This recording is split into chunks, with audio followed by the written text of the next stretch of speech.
All right, so now we're dealing with page 37. We're going to be looking at composition of functions based on graphs. So pictured below are two functions, f of x and g of x, excuse me, and then we're going to use the graphs to find these values.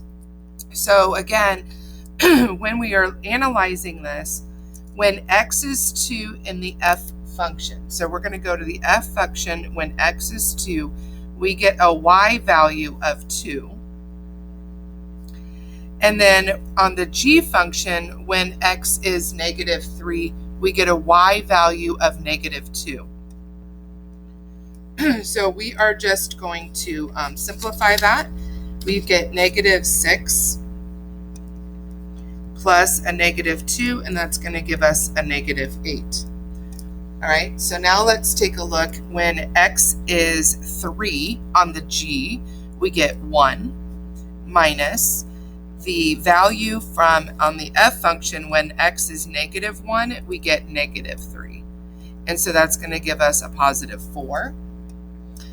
We have g of negative 2 on the g function. When x is negative 2, the y value is 0 times, well, our answer is going to be 0 because 0 times anything is 0. But I do want to see you evaluate f of 3. So in the f function, when the x is 3, the y is 3. So 0 times 3 is, again, just 0. So f of negative 1, when x is negative 1, the y is negative 3. So we have g of negative 3 now. When x is negative 3, the y is negative 2. G of 0, so when x is 0, we have a y value of 2. F of 2 is going to give us a y value of 2. The x value is negative 2 on the f function. The y value is negative 1. On the g function, when x is negative 1, we get a y value of 3. F of 0, when the x is 0, on the f function, we get negative 2. Go to the g function, when x is negative 2, we get 0. G function, when x is negative 3, the y value is negative 2. F of negative 2, when x is negative 2, our y value is negative 1. G of negative 1, when x is negative 1 in the g function, our y value is 3. And then in the f function, when x is 3, our y value is also 3. F of 3. Again, when x is 3 on the f, the y is 3. And then g of 3, when x is 3, the y value is 1.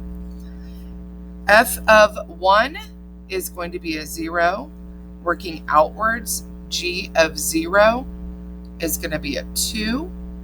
And then f of 2, go back over here, the y value when x is 2 is 2. So when the x is negative 3 on the f, the y is 1. G of 1 is negative 1. And then g of negative 1 is 3. All right, now it says if h of x is x squared minus x, then for what value of x is h of x, and again, h of x is x squared minus x, and it's equal to this value right here. So we have to find it. F of 1 looks like it's 0, and then g of 0 looks like it is 2. So we set this equal to 2. And then remember, if we have a quadratic and we have an x squared and an x, we need to set it equal to 0. And then we can factor that as x minus 2, x plus 1. It's really easy to factor when there's a coefficient of 1 right here. We are just knowing what values multiply to negative 2 and add to negative 1. So negative 2 times 1 is negative 2. Negative 2 plus 1 is going to give us negative 1. Set each of these equal to 0 and solve. We get x is equal to 2 or x is equal to -1. All right, so very similar. P of x is this function right here, for what value of x is P of x equal to this composition. So we're going to have P of x equal to, and let's evaluate this, g of -2. When x is -2 on the g function, I get 0. And then f of 0 on the f function, when x is 0, I get -2. So I need to set this equal to -2. I'm going to go ahead and solve for x, which means I've got to isolate the absolute value. And I want you to pay attention to this situation right now, because this doesn't work. There's no way I can take the absolute value and get a negative result. So this is going to just be, there are no values of x.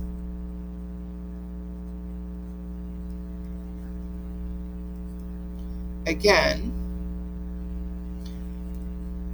because the absolute value cannot be a negative value. Okay, so there's no way that I can take the absolute value of this and equal -2/3.